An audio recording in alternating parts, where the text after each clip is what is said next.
한 편만 할 수 있다. 그러면 저는 주저하지 않고 오늘 말씀 전할 겁니다. 만약에 인생의 마지막 길에 제가 저희 아이들한테 마지막으로 하고 싶은 말이 뭐냐고 얘기하면 이 얘기하고 하나님 나라 가고 싶습니다. 여러분, 우리가 인생을 살면서 여러 가지 일들이 생깁니다. 우리가 믿는 사람이어도 또 기독교인이어도 하나님의 자녀여도 여러 가지 일들이 우리에게 닥칩니다. 예수 믿고 하나님의 말씀대로 살려고 이렇게 발버둥 치는데도 만사가 다 잘 되는 거 아닙니다. 만사 형통은 하나님 보실 때 형통이지 우리한테는 아닐 때 있습니다. 믿음의 눈으로 봐야 만사 형통입니다. 그렇게 열심히 기도하고 간구했음에도 불구하고 좋지 못한 일들이 닥쳐오기도 합니다. 정말 구별되게 살라고 애를 썼는데 지 멋대로 사는 죄인들만도 못하는 게 느껴지는 때도 있습니다. 참 억울하죠. 이렇게 억울하고 어려울 때, 또 미래에 대한 걱정과 염려가 몰려올 때 사람들이 대개 보이는 반응이 한 세 가지 정도입니다. 첫 번째는 하나님께 반항합니다. 어떻게 나한테 이러실 수가 있냐? 들으시기는 내 말 들으시는 거냐 합니다. 두 번째는 내가 그렇지 뭐, 자기 연민과 체념에 빠지는 겁니다. 나 같은 놈이 그렇지 뭐, 하나님 나한테 관심 있으시겠어? 하는 반응을 보이기도 합니다. 세 번째는 그럼에도 불구하고의 반응입니다. 억울한데도 믿음이 좋아요. 안 되는데도 막 소망이 생겨요. 그리고 더 열심히 삽니다. 여러분, 이런 분들이 항상 우리 주변에 있습니다. 우리 성남제일교회도 이런 분들 계실 거예요. 저도 저희 목회하는 교회 보면 내가 하나님이면 저 사람 복 주고 싶어요. 당장 진짜 숫자 6개라도 불러주고 싶은 사람 있어요. 그런데 참 안 되세요. 어떻게 저렇게 안 될까 하는 분들이 가끔 계십니다. 그런데 더 놀라운 건 여전히 신실하다는 거예요. 그분들이. 그럼에도 불구하고 여러분, 우리가 원하는 반응은 뭡니까? 세 번째 반응이죠. 마음은 있잖아요. 그럼에도 불구하고 내 믿음 흔들리지 않았으면 좋겠다. 그 비결을 오늘 여러분들과 나누고 싶습니다. 성경에서 누군가 저에게 제일 억울한 사람이 누구냐 물으면 전 예수님 빼고 단연코 요셉이라고 생각합니다. 창세기 37장부터 요셉이라는 인물이 억울한 요셉이 등장을 합니다. 요셉은 야곱이 노년에 얻은 아들입니다. 그런데 이 야곱이 참 잘못한 것 중에 하나가 뭐냐면 편애하는 거예요. 요셉만 사랑해요. 그러니까 옷부터 다른 걸 줘요. 아버지 형들은 그냥 기성복사 입히는데 진짜 요셉에게는 이태리 원단 한 땀 한 땀 짠 블링블링한 채색 옷 입혀요. 그러니까 나머지 위에 10명의 형들이 당연히 요셉을 싫어합니다. 여러분, 편애하면 개 왕따 됩니다. 편애하지 마세요. 요셉이 한 17살 때쯤 됐을까 이상한 꿈 하나를 꿉니다. 근데 이 편애받고 자란 애들이 눈치가 없어요. 그래갖고 그 꿈 얘기를 굳이 또 해요. 이 꿈이 뭔지 들으면 알 텐데, 자기도 꿔서 알 텐데 그 얘기를 형들과 부모 앞에서 합니다. 곡식의 단들이 있는데 내 단이 일어서서 내게 절하더라. 말하는 새끼야 기분 좋겠죠. 이렇게 하면 듣는 분들은 아주 거북합니다. 아주 그 꿈 얘기하는데 형들의 분위기가 아주 썰렁해졌어요. 이런 뭐냐 도대체. 얘는 또 뭐냐, 진짜 이거 어떻게 죽이면 좋겠냐. 근데 어느 날 꿈 하나를 또 꿔요. 해와 달과 11별이 자기인데 절하는 꿈을 꿨다고 또 이 눈치 없는 요셉이 편애받고 자란 탓에 또 그걸 얘기를 해요. 여러분, 해, 달, 11별 가족 식구 세면 다 알잖아요. 그러니까 진짜 말하는 새끼만 좋은 얘기예요, 이 얘기는. 근데 그걸 해요. 그때 놀라운 일이 일어나죠. 형들이 마음이 하나가 됩니다. 이놈은 말로 안 돼. 날 잡자. 아주 마음으로 하나가 돼요. 대동단결합니다. 그러던 어느 날 아버지는 또 요새 끼고 앉아 있고 형들은 양들 치러 멀리 보냅니다. 좀 미안했는지 아버지가 요셉 불러서 형들에게 다녀오라고, 잘 있는지 세겜 땅에 다녀오라고 해요. 이 눈치 없는 요셉이 또 그걸 또 채색 옷을 입고 가요. 뭐 그것밖에 없으니까 갔겠죠. 그러니까 멀리서도 블링블링하니까 멀리서도 알아봐요, 그 옷은. 그러니까 형들에게 미리 잡혀갖고 이걸 어떻게 죽일까? 막 형들이 의논해요. 신나갖고. 그러다 결국 형들의 결론은 뭐예요? 팔자. 노예로 팔아버리자입니다. 그리고는 그 옷 벗쳐서 거기다 동물의 피를 묻혀서 아버지에게 아우려오다 이거 주웠다고. 이거 요셉 옷 아니냐고. 이태리 원단이라고. 딱 그러니까 아버지가 알아보죠.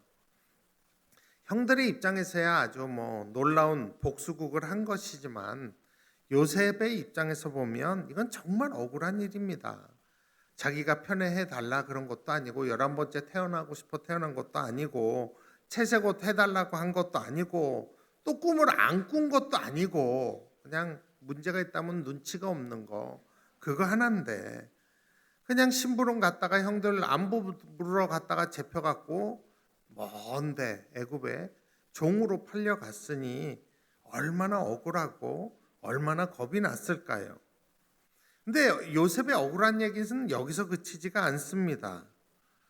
애굽으로 팔려가서 그곳에서 또 그 애굽의 바로의 그 친위 대장, 요즘 말로 하면 청와대 경호실장격이죠. 바로는 이름이 아니고 바로는 왕을 지칭하는 호칭입니다. 각하 이런 거예요. 그러니까 바로가 이름이 아닙니다. 거기 팔려갔어요. 팔려가니까 정신 번쩍 나니까 아마 요셉이 성실했던 것 같아요. 근데 문제는 요셉이 팔려가서 그 집에서 일을 하는데 하나님이 함께 하시는 거예요. 요셉에게. 하여튼 요셉의 손만 가면 잘 돼요.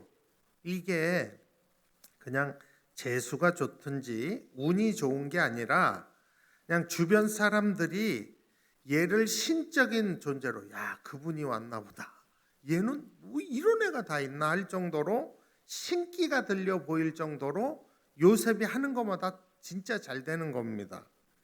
그러니까 집주인이 얘를 총지배인으로 승격을 하죠. 안 맡길 이유가 없죠. 여러분 회사에 진짜 뛰어난 인재 하나 들어와 보세요.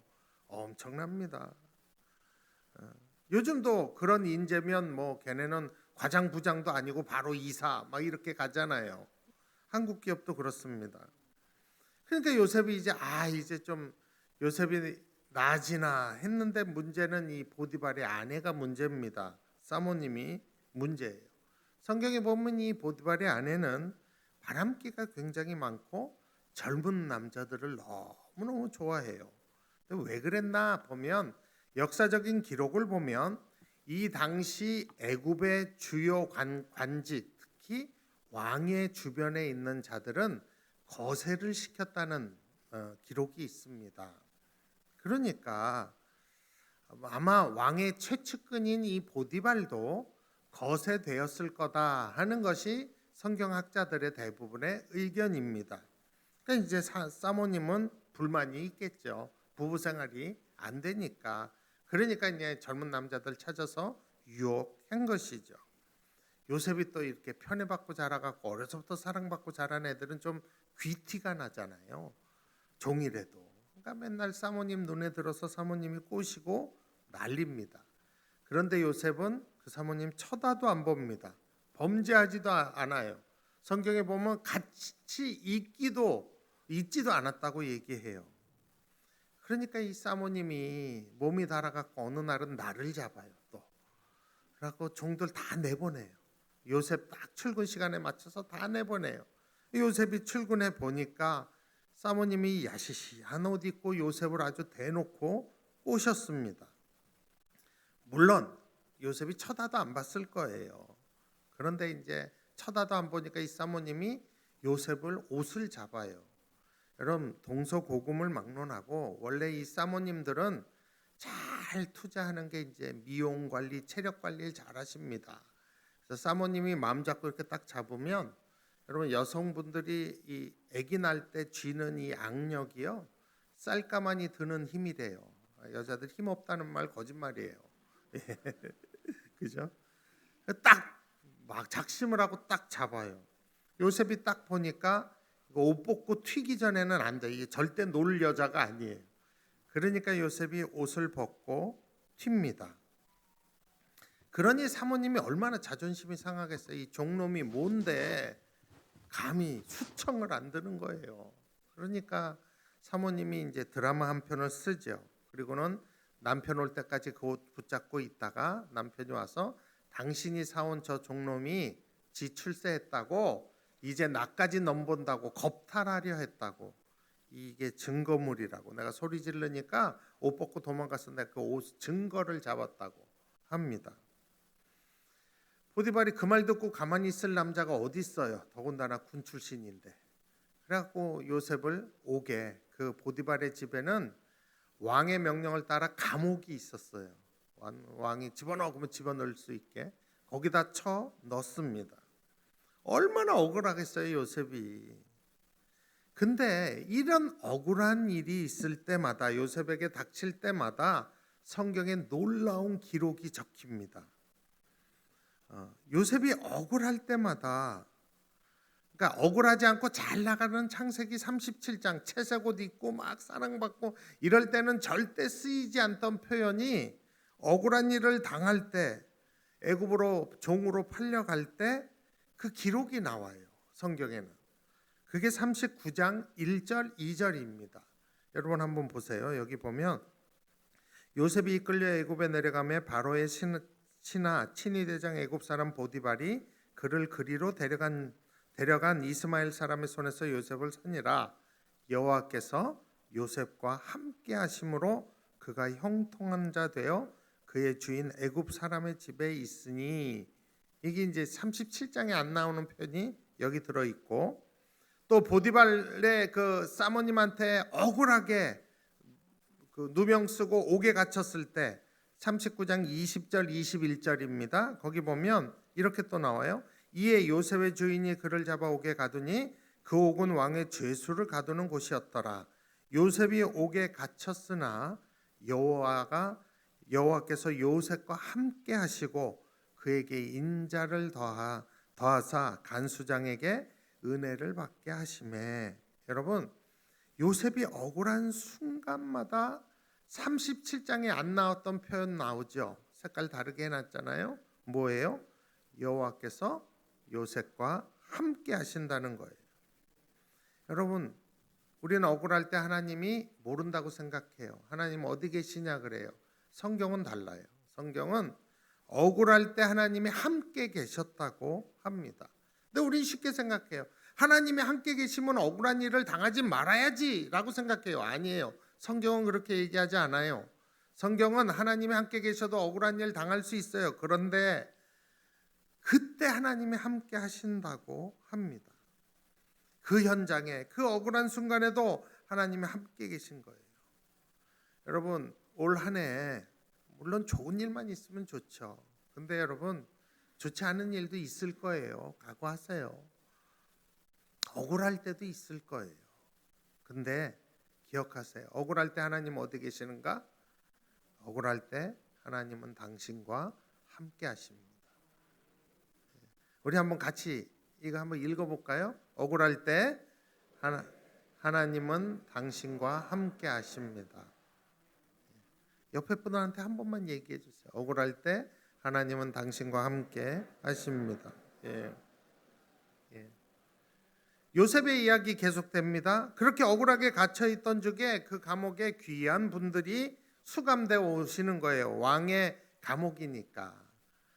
고위 공무원이 온 거예요. 그냥 어느 날 바로가 저놈 잡아넣어라 해서 일단 친위대장 보디발이 자기 집에 있는 감옥에, 왕의 감옥에 쳐넣은 거예요.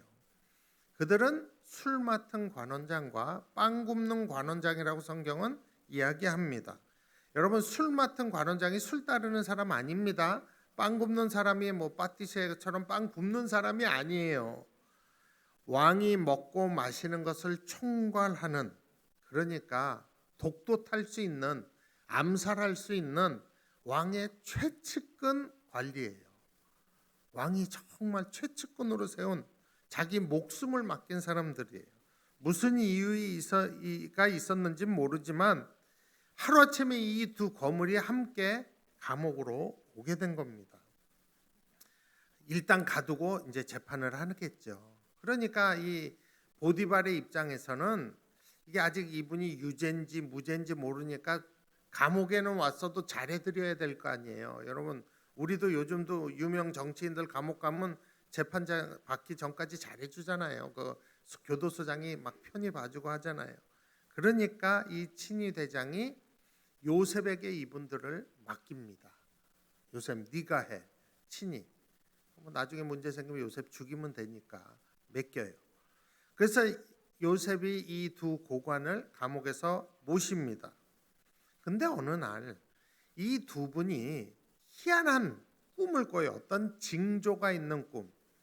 여러분, 우리가 꿈꾸는 거 대부분 개꿈이죠. 근데 어느 날은 이 꿈이 뭔가 징조가 있는 것 같다라고 막 이 꿈이 생생하게 기억이 나서 그런 때가 있죠. 그러면 하나님께 한번 여쭤보셔야 돼요. 대부분은 개꿈이에요. 꿈 때문에 막 일상에 지장받지 마세요. 그러나 이건 정말 하나님이 주신 꿈 같다 그러면 그 꿈을 마음에 품고 기도하셔야 돼요. 알고 싶잖아요. 이 꿈이 뭔지.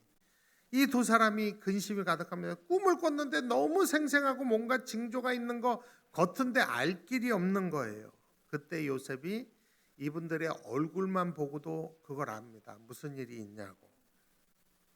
그때 창세기 40장 8절을 보면 이렇게 나옵니다. 그들이 그에게 이르되 우리가 꿈을 꾸었으나 이를 해석할 자가 없도다. 요셉이 그들에게 이르되 해석은 하나님께 있지 아니하니까 청하건대 내게 이르소서. 하나님이 꿈을 해석을 해주는데 하나님이 나와 함께 계시니까 나한테 그 꿈 얘기 해보라고 하는 겁니다. 그리고는 그들이 이야기를 하죠. 술 맡은 관원장이 꾼 꿈이 뭡니까? 포도나무 가지가 있는데 나무에 세 가지가 쫙 있고 싹이 나서 꽃이 피고, 왜 꿈에서는 빨리 돌아가잖아요. 포도송이가 익었고 내 손에 바로의 잔이 있기로 포도를 따서 그 즙을 바로의 잔에 따서 그 잔을 바로에게 드렸다. 너무 생생하다. 이게 무슨 꿈이냐 이게. 그랬더니 요셉이 하나님이 지혜를 주셔서 그 꿈을 해석하게 하는 거죠. 당신은 3일 후에 사흘 후에 복직이 될 겁니다. 그리고 나서 창세기 40장 14절 15절에 보면 요셉이 부탁을 해요. 술 맡은 관원장한테 복직이 되거든. 내 말대로 되거들랑 조금은 고마울 테니까 내가 억울하니까 나는 절대 이 감옥에 올 일을 한 사람이 아니니까 내 억울함을 좀 풀어서 나를 좀 풀어달라고 청탁 아닌 청탁을 합니다. 이 이야기를 들은 옆에 빵 굽는 관원장도 자기 꿈도 비슷한 거예요. 그래서 얘기합니다. 내 흰떡 세 덩어리가 내 머리에 있는데 새들이 내 머리에서 있는 이 떡을 먹더라. 나도 새처럼 날아가냐? 나도 자유케 되냐? 물어봐요. 그때 요셉이 그 꿈을 하나님의 능력으로 해석해 주는데 당신은 사흘 후에 죽습니다. 죽을 사람한테 자기 얘기 안 하죠. 그러니까 그한테는 부탁 안 해요. 근데 놀랍게 3일 후에 그 일이 그대로 일어납니다. 근데 더 놀라운 기적이 이때 일어나요. 어떤 기적인지 아세요? 술 맡은 관원장이 복직이 됐는데 요셉을 잊어버려요. 어떻게 이럴 수 있을까? 기적이죠. 어떻게 자기 꿈을 해석해 준 사람을 잊을 수 있을까? 여러분 같으면 그런 사람 어떻게든 자기 편 만들어 갖고 또 써먹지 않겠어요? 근데 아예 잊어버려요. 요셉이라는 사람이 어떤 사람인지도 잊어버려요. 하여간 쉽지 않은데 그 일을 하니까 이제 하나님이 하신 거죠. 그렇게 요셉이 잊혀진 채 얼마나 있었는지 아십니까? 감옥에 2년 있었습니다. 요셉이 이 술 맡은 관원장이 나가는 거 보면서 무슨 생각했을까요? 이제 됐다. 이제 내 억울함은 풀리겠구나. 기다립니다. 한 주, 두 주, 한 달, 두 달 기다려요. 근데 아무 소식이 없어요. 얼마나 어려웠을까요? 마음이 얼마나 억울했을까요? 아마 요셉의 인생에 가장 답답하고 시간이 안 간 시간이 있다면 이 감옥의 2년, 이 술 맡은 관원장이 복직되고 2년이 제일 힘들었을 거예요. 요셉이 어떻게 합니까? 나 같은 놈이 그렇지, 하나님이 나한테 관심이 있겠어? 이러고 막 머리 쳐박고 막 에이, 하나님이 날 버렸어? 이러고 하나님께 반항하고 그랬을까요? 아닙니다. 그럼에도 불구하고 그의 믿음은 흔들리지 않습니다. 하나님이 나와 함께 계시다는 이 믿음이 흔들리지 않아요. 그걸 네가 어떻게 아냐? 제가 그 증거를 성경에서 대보겠습니다. 이 요셉이 2년 동안 흔들리지 않았다는 증거가 성경에 나옵니다. 우선 요셉이 감옥에서 꿈을 꾼 술 맡은 관원장과 빵 굽는 관원장에게 한 얘기가 있어요. 창세기 40장 8절. 우리 한번 같이 읽어봐요. 같이 읽습니다. 그들이 그에게 이르되 우리가 꿈을 꾸었으나 이를 해석할 자가 없도다. 요셉이 그들에게 이르되 해석은 하나님께 있지 아니하니까 청하건대 내게 이르소서. 그리고 이 얘기하고 2년을 잊혀졌다 그랬죠. 어느 날 바로가 이상한 꿈을 꿉니다. 애굽의 왕이 꿈을 꿔요. 그래갖고 징조가 있는 꿈이에요. 근데 이건 분명히 무슨 징조가 있다. 애굽에 이 꿈을 해석할 사람들 다 얘기해도 아무도 해석하지 못해요. 이때 기적이 일어나죠. 어떤 기적이요? 술 맡은 관원장이 드디어 2년 만에 요셉의 존재를 생각해내는 겁니다. 하나님의 기적이에요. 그래서 왕에게 그를 소개합니다. 그래서 2년 만에 드디어 요셉이 감옥에서 나와요. 그리고 왕 앞에 섭니다. 그리고 왕이 묻죠. 네가 그렇게 용하게 꿈을 푸는 자냐? 내 꿈 좀 풀어봐 해요. 그때 2년 후에 요셉이 한 왕 앞에서 한 대답이 창세기 41장 16절입니다. 또 같이 한번 읽어봅니다. 같이 읽습니다. 요셉이 바로에게 대답하여 이르되 내가 아니라 하나님께서 바로에게 편안한 대답을 하시리이다. 네. 여러분 2년 전 대답과 2년 후 대답의 공통점을 발견하셨어요?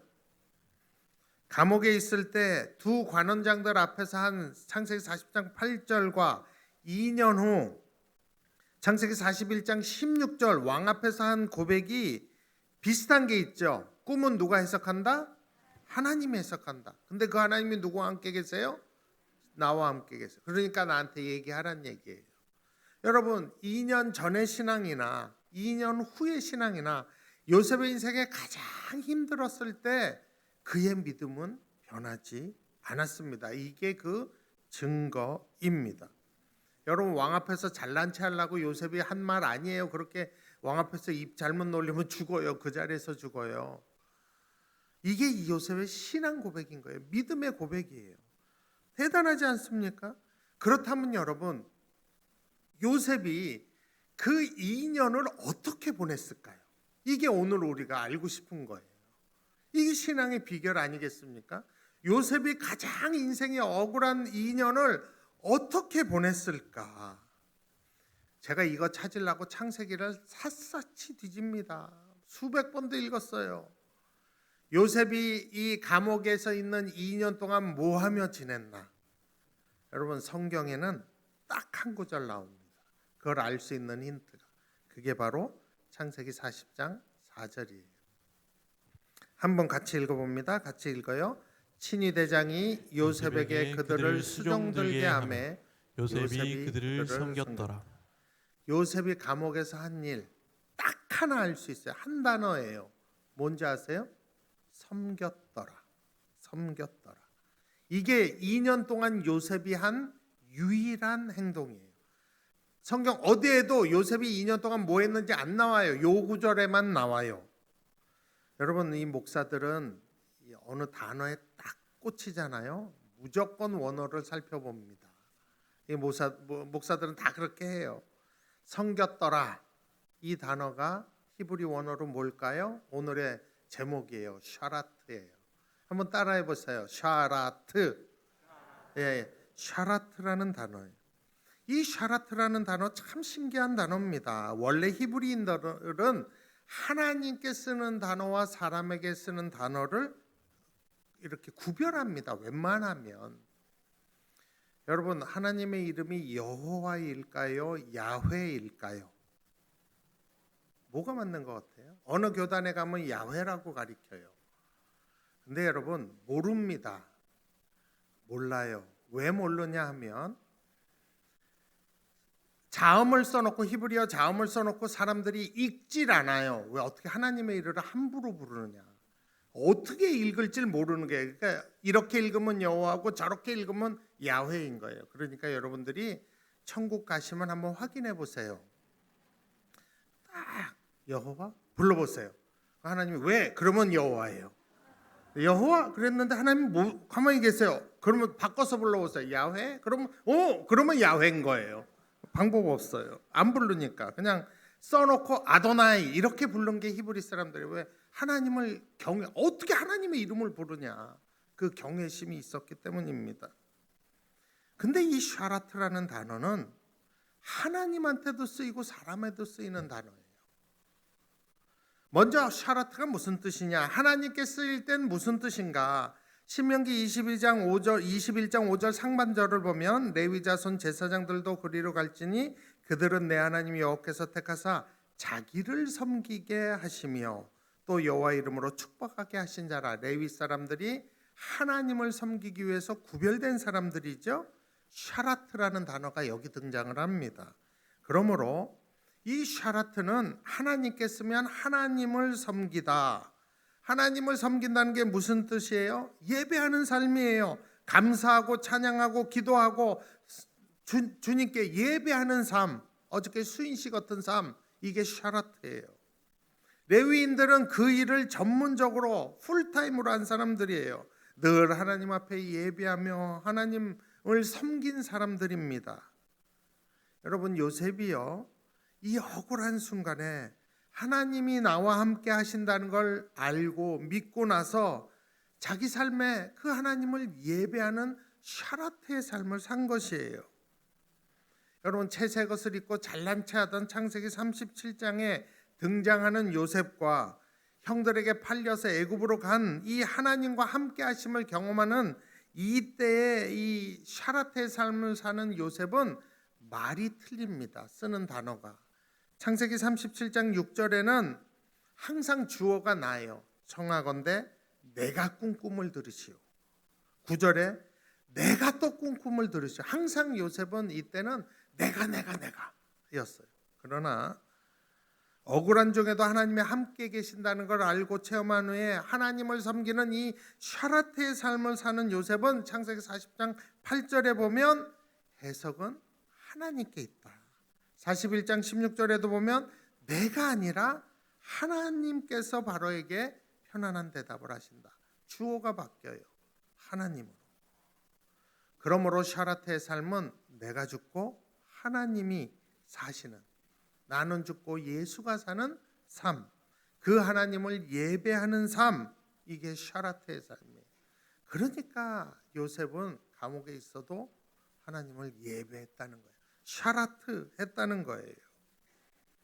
여러분, 하나님을 예배하는 자들은, 샤라트의 삶을 사는 자들은 하나님의 말씀이 그들을 단련합니다. 그래서 시편 105편 19절에 요셉의 기사가 나오는데 거기 뭐라고 나와요? 곧 여호와의 말씀이 응할 때까지라 그의 말씀이 그를 단련하였도다.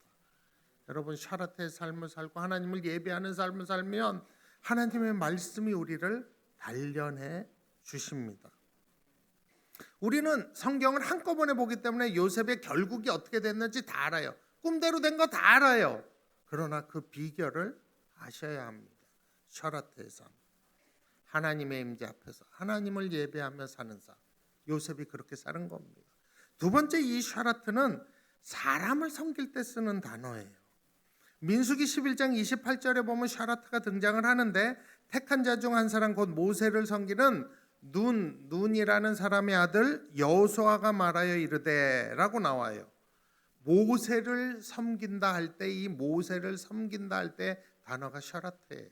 그러니까 사람을 섬기는 거예요. 여호수아가 모세를 섬긴 거예요.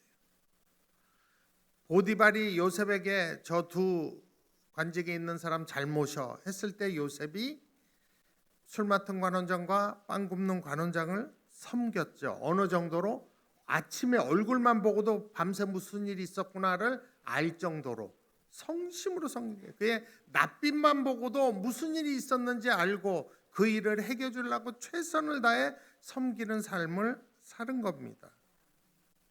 그리고 그들을 위해 하나님의 음성을 들으며 그들의 꿈을 해석해 준 것이에요. 샤라트라는 단어는 이럴 때 써요. 사람을 섬길 때. 여러분, 이 샤라트는 하나님만 섬기는 단어가 아니에요. 사람을 섬길 때 쓰는 단어입니다. 요셉은 사람을 생각하고 사람을 섬기는 생활을 억울한 중에도 했습니다. 그래서 나중에 요셉이 자기의 삶의 목적을 형들에게 얘기하죠. 형들 앞에 자기 정체를 드러내면서 한 얘기가 있어요. 창세기 45장 5절. 우리 한번 45장 5절을 같이 한번 읽어봅니다. 당신들이 나를 이곳에 팔았다고 해서 근심하지 마소서, 한탄하지 마소서. 하나님이 생명을 구원하시려고 나를 당신들보다 먼저 보내셨나이다. 당신들의 생명을 구원하려고, 사람들의 생명을 구원하려고 나를 보냈다. 이게 샤라트의 삶을 사는 요셉의 삶의 목적이란 것입니다.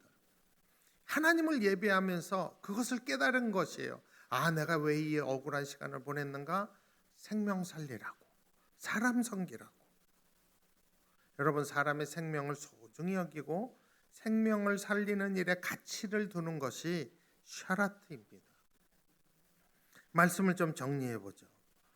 우리가 오늘 잊지 말아야 하는, 요셉에게 배워야 하는 샤라트의 삶이 있어요. 그것은 하나님이 나와 함께 계신다는 것을 믿는 것이에요. 그리고 그 믿음에서 샤라트의 삶을 사는 것이에요. 하나님을 예배하고 사람을 섬기는 삶. 그러면 요셉처럼 자기 믿음을 지킬 뿐만 아니라 자기 가족만 지킬 뿐만 아니라 한 민족도 다른 민족까지 구원하는 일을 하게 됩니다. 여러분, 그러므로 우리가 어떻게 살아야 할까요? 미래에 무슨 일이 닥칠지 몰라요. 그러나 어떤 일이 닥쳐도 우리는 어떻게 살아야 돼요? 샤라트. 하나님을 예배하고 이웃을 사랑하는. 신약에서는 이것을 계명을 이렇게 정리하죠. 하나님을 사랑하고 이웃을 사랑해라. 이게 샤라트의 삶으로 정리가 됩니다. 여러분, 오늘 한 해 하나님을 예배하는 수인 씨처럼 샤라트 하시고 요셉처럼 사람을 섬기는, 이웃을 섬기는, 내 구역 사람들 좀 섬기는, 내 주변을 섬기는, 아무리 어려워도 섬기는 그런 삶을 사셨으면 좋겠습니다. 그러면 세상이 밝아질 겁니다. 우리 성남제일교회가 그 일에 쓰임 받았으면 좋겠어요. 정말 성남의 시민들을 섬기고 또 교인들을 섬기고 이 이웃을 섬기고 그러면서 하나님을 예배하는, 이 복 달라고 오늘 하나님께 기도하시는 여러분들이 됐으면 좋겠습니다. 우리 서로 옆에 있는 분들에게 한번 고백할까요? 샤라트의 삶을 삽시다. 샤라트의 삶을 삽시다. 저도 그렇게 살아보려고 날마다 노력할 테니까 여러분들도 그 삶을 꼭 사셔서 여러분 이웃이, 우리 하나님도 여러분 덕을 보게, 우리 덕 좀 봐야죠. 이곳에 있는 가난한 자들, 또 아픈 자들, 병든 자들, 도움이 필요한 자들, 정말 덕 많이 보는 그런 교회 되길 원합니다. 우리 같이 찬양하시면서 하나님 앞에 나가시겠습니다.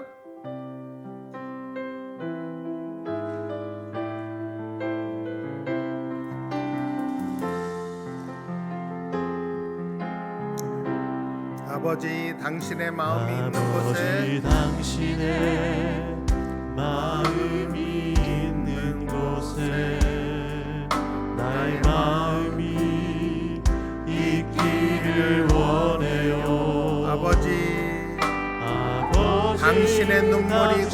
곳에 눈물이 고인 곳에 나의 눈물이 고이길 나의 원해요. 눈물이 고이길 원해요.